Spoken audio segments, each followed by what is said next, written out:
మొత్తం బంద్ చేయమని నేను అనా, ఎందుకంటే నీకు అలవాటు అది. కానీ కంట్రోల్లో ఉండాలి ఎంటర్టైన్మెంట్ అనేది. అది ఎంటర్టైన్మెంట్ కంట్రోల్లో ఉండాలి, కంట్రోల్ దాటకూడదు. ఈ మధ్య కాలంలో ఇంకొక పెద్ద ప్రాబ్లం విపరీతమైంది. మేము బాధతో చెప్తున్నాం, ఇది నిజానికి ఇది చెప్పాల్సిన అవసరం వస్తుందని నేను అనుకోలే నా జీవితంలో. ఏంది తెలుసా, డ్రగ్స్ అలవాట్లు పెరుగుతున్నాయి. అసలు అది ఏం ఫ్యాషన్, దానివల్ల ఏం మజా? సిగరెట్లు ఒక్కొక్కడు ఏమనుకుంటాడు, స్టూడెంట్ సిగరెట్ తాగితే గ్రేట్ అనుకుంటాడు. ఆ సిగ్గులేనోనికి నేను చెప్తున్నా, సిగరెట్ తాగితే గ్రేట్ కాదు, 100 మందిని బాగు చేస్తే గ్రేట్ నీ బతుకులల్లా. ఏం నువ్వు హీరో అవుతావా పీకుడు కానీ సిగరెట్ తాగితే? స్టైల్గా రింగులు హీరో అవుతావరా నువ్వు? 100 మందిని బాగు చేసిన రోజు నేను వచ్చి షాల్ కప్పి దండేస్తా, నీకు ఛాలెంజ్ చేస్తున్నాను మీ అందరికి. నారాయణఖేడోళ్ళకి నేను వచ్చి స్కాలర్షిప్ ఇస్తా మీకు. నేను బెట్టు కడుతున్నా, ఈ ఏరియాలో మనం ఖతర్నాక్ నాలెడ్జ్ ఉంది. ఎందుకు ఇంత గట్టిగా మాట్లాడుతున్నా ఇవాళ తెలుసా మీకు? ఈ ఏరియాలో దమ్మున్న వాళ్ళు ఉన్నారు, పవర్ ఉన్న వాళ్ళు ఉన్నారు. నేను చూసినా. నేను ప్రాబ్లం అల్లా చదువుల మీద ఫోకస్ ఉండట్లేదు, అనవసరమైన రాంగ్ ఫ్రెండ్షిప్లతోని చెడిపోతున్నాము. అరే లోపల దేవుడు పవర్ ఇచ్చిండు, ఎందుకని వాడుకోవద్దయా? నేను ఇవాళ మాట్లాడుతున్న, లోపల కూర్చొని మాట్లాడుతున్నప్పుడు తెలుసా, కళింగ కృష్ణ కుమార్ అని ఉన్నాడు, సోషల్ వెల్ఫేర్ స్కూల్లో మా సీనియరు. మీకెవరికి తెలియదు, 5th క్లాస్లా నేను 2nd క్లాస్ 1st క్లాస్లో ఆయన 5th క్లాస్లో ఉన్నప్పుడు, నేను 5th ఉన్నప్పుడు ఆయన 9th క్లాస్లో ఉన్నప్పుడు వక్తృత్వ పోటీలల్లా, పబ్లిక్ స్పీకింగ్ పోటీలల్లా సెలెక్ట్ అయ్యి అమెరికా పోయొచ్చినోడు మన ఏరియా నుంచి ఉన్నాడు ఇక్కడ కళింగ కృష్ణ కుమార్. ఇంటర్మీడియట్ కాలేజ్ ప్రిన్సిపల్గా వర్క్ చేసిండు మొన్నటి దాకా. రేపు వస్తుండే ఆ స్పీకరు. మీ ముఖాలకు అట్లాంటి స్పీకర్ వచ్చినప్పుడు వినాన్నాలే ఇంగిత జ్ఞానం ఉండదా మీకు? ఏం ఆషామాషి స్పీకర్లు అనుకుంటున్నా మీ దగ్గరకు వచ్చింది? ఇవాళ సాయంత్రం ఇంకొక సెషన్ ఉంది, రాలేను భయ్య అని అందామనుకున్నా. కానీ సంతోష్ ఫోన్ చేసి ఏమంటాడు తెలుసా, ఇమ్మీడియట్గా, సార్ ఇది మీ ఏరియా సార్, ప్లీజ్ రావాలి సార్ అంటాడు. అది నాకు తెలుసు. ఈ పొద్దున 7ంటికి లేచి 3 గంటలు ట్రావెల్ చేసి సెషన్ చెప్పి మళ్ళా తిని లంచ్ చేసుకొని మళ్ళీ పోతే మళ్ళీ సాయంత్రం సెషన్ ఉంది. రాత్రి వరకు గొంతు పోతుంది, ఎనర్జీ పోతుంది, బాడీ పెయిన్స్ అవుతుంటాయి. అయినా ఇవాళ పైసా తీసుకోకుండా ఇక్కడికి వచ్చి నారాయణఖేడ్ల సెషన్ చెప్పుడు ఎందుకు తెలుసా? 2000 మంది బాగుపడరని నాకు తెలుసు, మూర్ఖులు ఉంటారని నాకు తెలుసు. 100 మంది బాగుపడ్డా కూడా వాడు మళ్ళీ 1000 మందిని బాగు చేస్తాడు, 2000 మంది బాగు చేస్తాడు. అందుకోసం వచ్చిన ఇవాళ ఆయన మళ్ళా చెప్తున్న రిక్వెస్ట్ మీ అందరికీ, ఎంజాయ్మెంట్ స్టూడెంట్ ఏజ్లో చేయండి, నేను రాంగ్ అనలే, కానీ లిమిట్స్లో ఉండండి. పక్క దరిద్రుడు చెడగొడుతుండు నన్ను అని తెలియకపోతే నువ్వు రాంగ్ అయిపోతావు. నలుగురిట్లో ఒక బేకారుగాడు ఉంటాడు, వాడు నిన్ను ఇన్ఫ్లుయెన్స్ చేస్తాడు. కనీసం నువ్వు అర్థం చేసుకొని వీడు మనం చెడగొడుతుండని చెప్పి వాడికి దూరంగా ఉండడం అలవాటు చేసుకోండి. ఇది నా రిక్వెస్ట్ నారాయణఖేడ్ వాస్తవులందరికీ. ఎందుకు? పవర్ ఉంది, దమ్ముంది, తెలివి ఉంది. అండ్ ఇంకోటి తెలుసా, ఊర్లల్లో చదువుకున్నోడు కరెక్ట్గా నేను ఏదైతా అంటే అది అవుతాడు, అంత పట్టుంటది మన లోపల. యాక్చువల్గా వాడం మనం లోపల భగవంతుడు ఎంత పవర్ ఇచ్చిండు మనకు. 2 సిటీలలో పెరుగుతలేం మనం, ప్రకృతిలో పెరుగుతున్నాం. ప్రకృతిలో పెరిగినోడు పవర్ఫుల్ ఉంటాడు, కాంక్రీట్లో పెరిగినోడు కంటే పవర్ఫుల్ ఉంటాడు ప్రకృతిలో పెరిగినోడు. తెలియదు నీకు? మేమేమో హైదరాబాద్లో ఉండి ప్రకృతిని వెతుక్కుంటున్నాం, నువ్వు ప్రకృతి మధ్యలో పెరుగుతున్నావు. నువ్వు మోస్ట్ పవర్ఫుల్ పర్సన్, వ్యసనాలకు అడిక్ట్ అవుతున్నావు నువ్వు. మీకు తెలుసా, సిగరెట్ మందు ఫ్యాషన్ అనుకుంటారు, అది ఎక్కడికి దారి తీస్తుంది? డ్రగ్స్కి దారి తీస్తుంది. తర్వాత ఏం దారి తీస్తుంది తెలుసా? ఒకరోజు రియలైజ్ అవుతారు, బయటకు రావాలి నేను అని రియలైజ్ అవుతారు. మీకు తెలియని పాయింట్ చెప్తున్నా, మీరు బయటకు రాలేని అంధకారంలో పడిపోతారు, తర్వాత రాలేరు కూడా. పిచ్చాసుపత్రిలో పోయిన జనాలను చూసినాం, అడిక్షన్ సెంటర్లకు పోయిన జనాలను చూసినాం.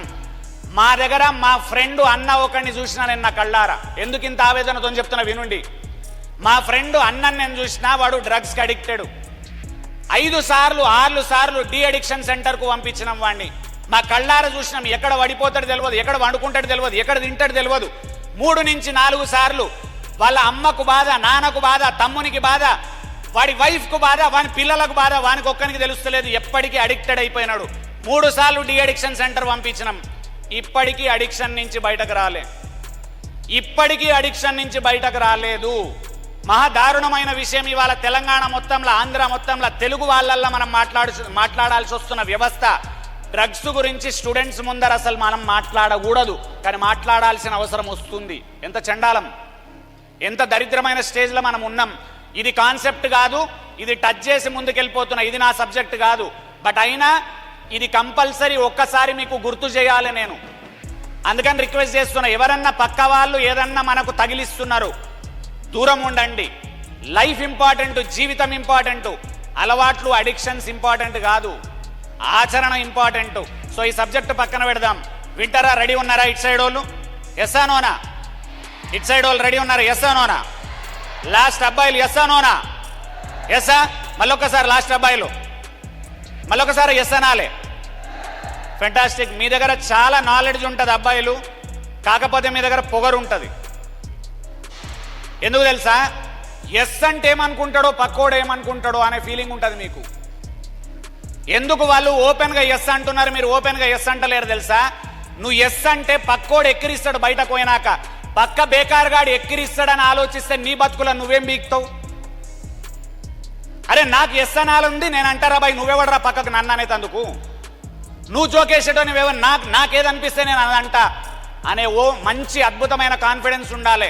మంచి కోసం నిలబడుతున్నాం, చెడు కోసం నిలబడతలేం, అక్కడ కాన్ఫిడెన్స్ ఉండాలి మనందరికీ. సో ఒక చిన్న టాపిక్ కరెక్ట్గా స్టార్ట్ చేస్తా మీకు. ఇంటర్మీడియట్లో ఉన్నారు చాలామంది విద్యార్థులు ఇక్కడ. ఫెంటాస్టిక్.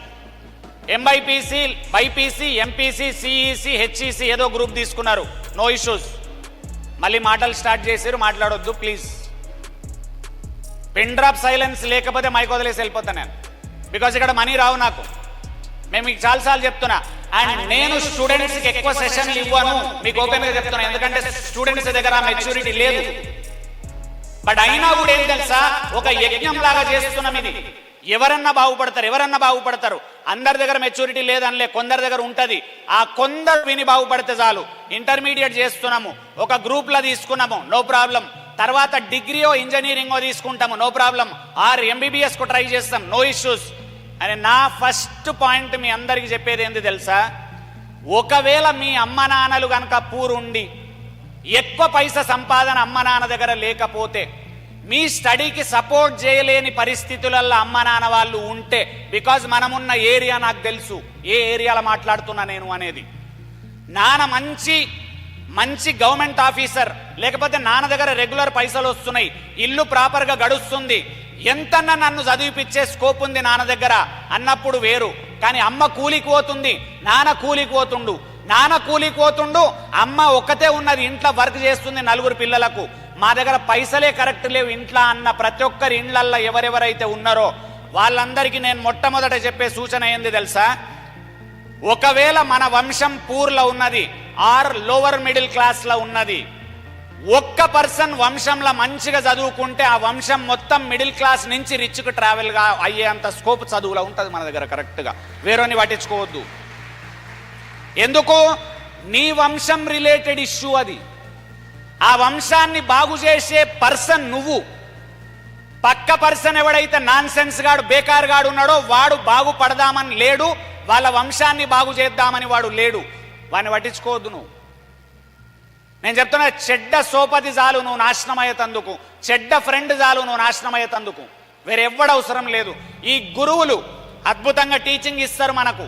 ప్రాబ్లం ఏం తెలుసా? మంచి గురువులు, మంచి సొసైటీ, మంచి వ్యవస్థ ఎవి వనికిరావు, ఒక్క చెడ్డ ఫ్రెండ్ ఉంటే చాలు మనం నాశనం అయ్యేతందుకు.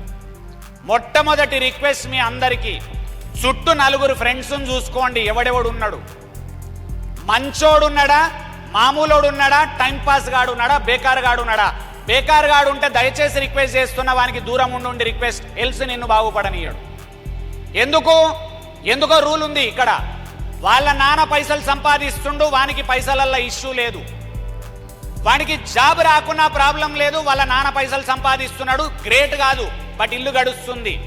మీ ఇల్లు గడుస్తలేదు, ఫ్యూచర్లో నువ్వు సంపాదించకపోతే మీ ఇల్లు అసలే గడవదు, కాబట్టి నీకు వానికి కంపారిజన్ లేదు. అందుకని ఎవరెవరైతే అమ్మా నాన్న కూలీలు చేస్తున్నారు, ఎవరెవరైతే అమ్మా నాన్న కష్టపడి చదివిపిస్తున్నారు, ఎవరెవరైతే అమ్మా నాన్న వ్యవసాయం చేసి మిమ్మల్ని చదివిపిస్తున్నారు, వాళ్ళకి నా రిక్వెస్ట్, నీ మొట్టమొదటి గోల్ బిజినెస్ చేసుడు కాదు, జాబ్ ఎక్కుడు. నేనే 100 మందికి చెప్తున్నా బిజినెస్ చేయండి అని. ఇక్కడ బిజినెస్ చేయండి అంటలేను, ఎందుకు తెలుసా? అమ్మ నాన్న మీద మనం ఓవర్ భారం కాకూడదు, ఇమ్మీడియట్గా జాబ్కి ఎక్కాలి. ఎక్కిన తర్వాత నా కాళ్ళ మీద నేను ఇండిపెండెంట్గా నిలబడాలి. నిలబడ్డ తర్వాత మళ్ళా బిజినెస్ ట్రై చేసుకోండి సైడ్కు, కానీ మొట్టమొదట మనం జాబ్లకు ఎక్కి అమ్మ నాన్న నుంచి ఇండిపెండెంట్ అయి వాళ్లకు హెల్ప్ చేసే విధానానికి రావాలి. క్లియర్ ఉందా అందరికీ? మొట్టమొదటి గోల్ ఏంటిది?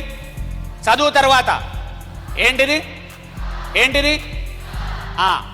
ఈ లోకల్ ఏరియాలలో ఇంకొక ప్రాబ్లం ఉంటుంది అమ్మాయిలకు.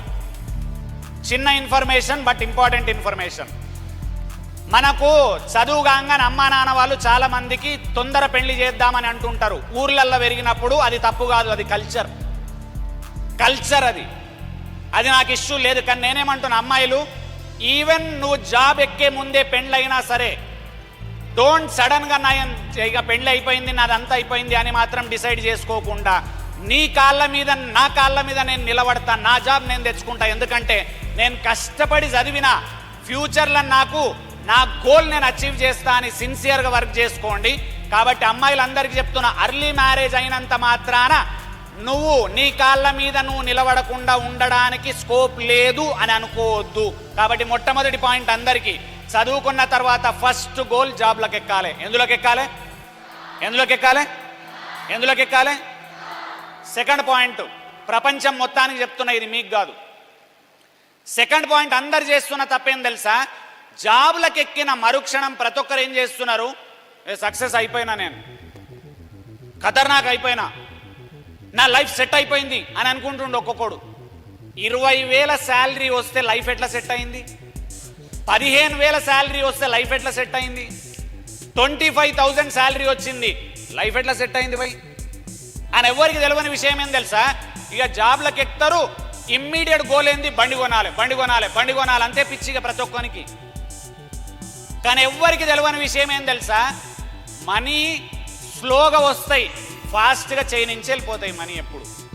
అందుకని రెండో పాయింట్ మీకు ఇంపార్టెంట్. ఇది యాక్చువల్గా పెద్దోళ్ళకి చెప్తే అర్థమవుతుంది, కానీ నేను డిసైడ్ అయిన ఇప్పుడు అందరి మైండ్లల్లో ఇది స్టూడెంట్లల్లనే నింపుతా. ఇది 10 మంది బాగుపడ్డా చాలు నా వల్ల. ఈ పాయింట్ వల్ల చాలా పవర్ఫుల్ పాయింటర్ ఇది.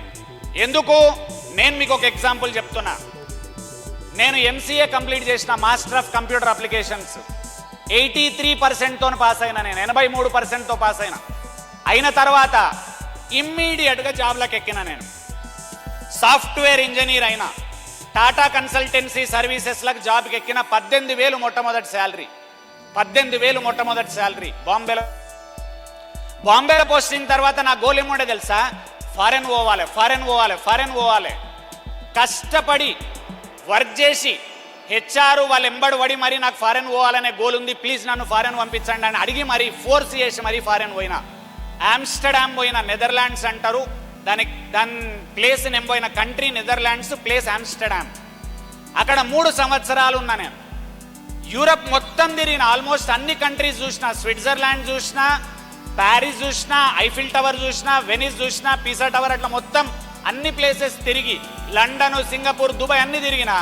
రిటర్న్ వచ్చే వరకు తెలుసా 6 సంవత్సరాల ఎక్స్పీరియన్స్ అయిపోయింది లైఫ్లో. 3 సంవత్సరాలు బాంబే, 3 సంవత్సరాలు ఫారెన్, 6 సంవత్సరాలు అయిపోయింది. కానీ మీ అందరికి ఓపెన్గా ఒక పాయింట్ చెప్తున్నా, వినండి. ఇక్కడ 18,000 శాలరీ అప్పుడు నా దగ్గర రూపాయి మిగిలలే. తర్వాత 3 సంవత్సరాల ఎక్స్పీరియన్స్ తర్వాత 30-40 వేల శాలరీకి వచ్చిన, రూపాయి మిగిలలే. ఫారెన్ పోయిన 3 లక్షల రూపాయలు నెలకు వచ్చింది, 1 రూపాయి మిగిలలే. ఎందుకు తెలుసా పెద్ద ప్రాబ్లం? అట్లీస్ట్ ఫారెన్లో మొత్తం మిగిలలేదు, 20 లక్షలు మిగిలినాయి నాకు. నెలకు 1,00,000 చొప్పున 20 లక్షలు మిగిలినాయి ఫారెన్లో 3 సంవత్సరాలు ఉంటే. 2 పెద్ద తప్పులు జరుగుతున్నాయి లైఫ్లో. ఏం జరుగుతుంది? జాబ్ ఎక్కిన మరుక్షణం మనం అందరం చేస్తున్న పెద్ద తప్పు ఏం తెలుసా? మొత్తం ఖర్చు పెట్టాలి అని అర్థం చేసుకుంటున్నాం అందరం. 18,000 వచ్చినాయి, ఖర్చు పెట్టాలి. 20,000 వచ్చినాయి, ఖర్చు పెట్టాలి. 30 ఖర్చు పెట్టాలి, 40 ఖర్చు పెట్టాలి. మనం దేంట్లో ఎక్స్పర్ట్లు అవుతున్నాం తెలుసా? ఖర్చు పెట్టడంలో ఎక్స్పర్ట్ అవుతున్నాం, కానీ సేవ్ చేయడం అనే అలవాటు ఎవ్వరికి లేదు. అది పెద్ద ప్రాబ్లం సొసైటీలో జరుగుతుంది. ఇది చిన్నపిల్లలు కాదు, తల్లిదండ్రులు కూడా అర్థం చేసుకుంటలేరు. యూట్యూబ్ నుంచి చెప్తున్న వాళ్ళకి నేను, పిల్లగానికి ఏం చెప్తున్నారు తెలుసా తల్లిదండ్రులు? బాగా చదువు, జాబ్ చేయకూడక, అది 100% రైట్ మీరు అందరూ. కానీ ఏం తప్పుంది తెలుసా మీ అందరి దగ్గర? తల్లిదండ్రులకు చెప్తున్న ఈ పాయింట్ నేను. ఏం తప్పుంది తెలుసా తల్లిదండ్రుల దగ్గర? ఒక పాయింట్ చెప్తలేరు. ఏం చెప్తలేరు? బాగా చదువు, జాబ్ చేయకూడక, జాబ్ చేసిన తర్వాత వచ్చిన మనీని సేవ్ చేసుకోకూడక, లాంగ్ టర్మ్లో మనీని ఇన్వెస్ట్ చేసుకోకూడక అని ఏ తల్లిదండ్రి చెప్పక ఏమవుతుంది? 10 సంవత్సరాలు జాబ్ చేసినా ₹1,00,000 శాలరీ వచ్చిన తర్వాత కూడా ఏం మిగులుతలేవు. మరి అప్పుడు ప్రాబ్లం ఏం తెలుసా? సడన్ గా హాస్పిటల్లో పడ్డాం, పైసలు లేవు. సడన్ గా ఇంట్లో పెద్ద ఫంక్షన్ వచ్చింది, పెండ్లి, అప్పులల్లో పోతున్నాం. లేదు ఇంకేదో అయింది, ప్రాబ్లం అయింది, జాబ్ పోయింది, ఇష్యూ అవుతుంది.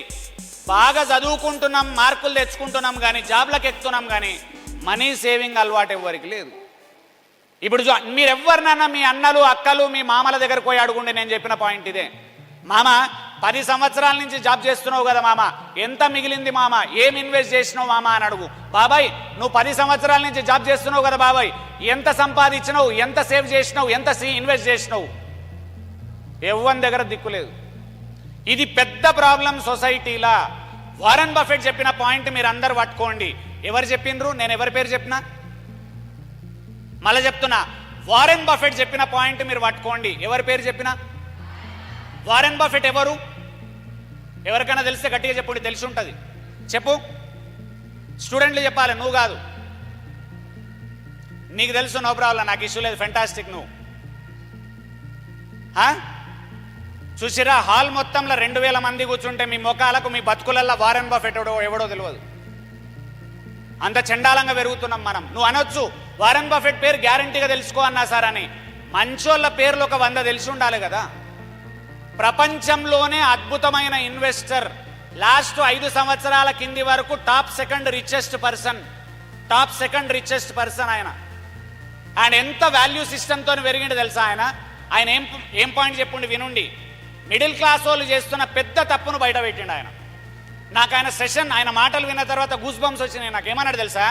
మిడిల్ క్లాస్లో పెద్ద తప్పేందంటే, సంపాదించిన సంపాదన తర్వాత, నెల జీతం వచ్చిన తర్వాత ఖర్చు పెట్టంగా మిగిలింది సేవ్ చేయాలి అని అనుకుంటారు. మిగులుతాయా తగులుతాయా? అయిపోతాయా? అయిపోతాయి. ఆయన చెప్పిన పాయింట్ ఏం తెలుసా? నెల వచ్చిన జీతంలా సేవ్ చేయంగా మిగిలిన మనీని ఖర్చు పెట్టుకోవాలి. ఇది రూల్ ఆఫ్ ఇన్వెస్ట్మెంట్, ఇది రూల్ ఆఫ్ సేవింగ్ అన్నాడు. మనకు తెలియదు. ఇది ఎప్పుడు చెప్పాలి తెలుసా? ఈ పాయింట్ ఎప్పుడు చెప్పాలి? స్కూల్ విద్య నుంచి 7వ తరగతి నుంచి మైండ్ లేయాలి పోరానికి. అరే జాబ్ రాగానే పైసలు మొత్తం వేస్ట్ చేయొద్దురా, సేవ్ చేయాలి. నువ్వు అడగొచ్చు ఎంత సేవ్ చేయాలి సార్? నాకు తెలిసి ఇది నేను కొంచెం పెద్ద సబ్జెక్ట్ చెప్తున్నా. నాకు కావాల్సింది 20 మంది పట్టుకుంటే చాలు, ఇది 30 మంది పట్టుకుంటే చాలు, 100 మంది పట్టుకుంటే చాలు. అందరు పట్టుకోవాల్సిన అవసరం లేదు. దీన్ని అందరికి ఎక్కదు కూడా. ఇది అందరికి ఎక్కే సబ్జెక్ట్ కాదు. అయినా చెప్తున్నా, ఎందుకు తెలుసా? ఈ ఏజ్లో ఈ సబ్జెక్ట్ చెప్పాలి. ఆ ఏజ్లో ఆ సబ్జెక్టు నాకు చెప్పడం మిస్ అయింది. జనాలు నాకు చెప్పలే. చెప్పింటే ఏమైతుండే చెప్తున్నా వినుండి. చెప్పింటే ఏమైతుండే, చెప్పకుంటే ఏమైందో చెప్తున్నా, 2 వినుండి. ఆమ్స్టర్డామ్లో 20 లక్షలు మిగిలినాయి నాకు. నేను ఆమ్స్టర్డామ్లో ఉన్నప్పుడు 20 లక్షలు మిగిలినాయి. నాకేముండే తెలుసా? వచ్చేదైనా బిజినెస్ చేయాలి అని ఉంది. బిజినెస్ చేస్తా అని వచ్చినాక అనుకున్నా, బిజినెస్ కాలే, ఏం కాలేదు. మనీ ఎటు పోయినాయో తెలియదు. అటు ఇటు ఖర్చులకు వెళ్ళిపోయినాయి. పెండ్లైంది, ఖర్చులకు పోయినాయి. ఇంకోటి అయింది, ఖర్చులకు పోయినాయి. 20 లక్షలు అటు ఇటు వెళ్ళిపోయినాయి. చూడంగా 2 సంవత్సరాలలో 20 లక్షలు ఎగిరిపోయినాయి. ఖరాబ్ చేయలే నేను. ఇంట్లో ఖర్చులలోకి వెళ్ళిపోయినాయి. ఏది? పెండ్లైంది, 5 లక్షలు పోయినాయి. ఇంకోటి అయింది, ఓ చిన్న రిపేర్ చేసినాం, పైసలు పోయినాయి. కానీ నేను చేసిన పెద్ద మిస్టేక్ ఏం తెలుసా? ఇప్పుడు చెప్తున్నా వినుండి. అదే 20 లక్షలు 2006-8 సంవత్సరంలో నా దగ్గర ఉన్న 20 లక్షలను నారాయణ్ ఖేడ్ల తెచ్చి ల్యాండ్ల కనుక 20 లక్షలు పెడితే ఇవాళ దాని వాల్యూ దగ్గర 20 కోట్లు ఉంటుండే. అంత పైసలు మిగిలాయి మన దగ్గర. కానీ ప్రాబ్లం ఏంది తెలుసా? ఎద్దున్నోనికి బుద్ధి ఉండదు, బుద్ధున్నోనికి ఎద్దు ఉండదు. ఇది పెద్ద ప్రాబ్లం. ఇది నారాయణ్ ఖేడ్ల ఎకరం ఎంత తెలుసా? ఒకప్పుడు ఎకరము 10,000 ఇస్తే ఎకరం ఇచ్చేటోళ్ళు, 5,000 ఇస్తే ఎకరం ఇచ్చేటోడు, 1000 ఇస్తే వాడు తాగేతందుకో ఎకరం ఇచ్చేటోడు ఒక టైంలో. ఇవాళ 40 లక్షలు, 50 లక్షలు, 1 కోటి, 2 కోట్లకు ఎకరం అయింది నారాయణ్ ఖేడ్. ఇట్లా మారుతుందని నా జీవితంలో కూడా నేను ఊహించలే. యాక్చువల్గా చెప్పానంటే అంత పవర్ఫుల్ తయారైంది.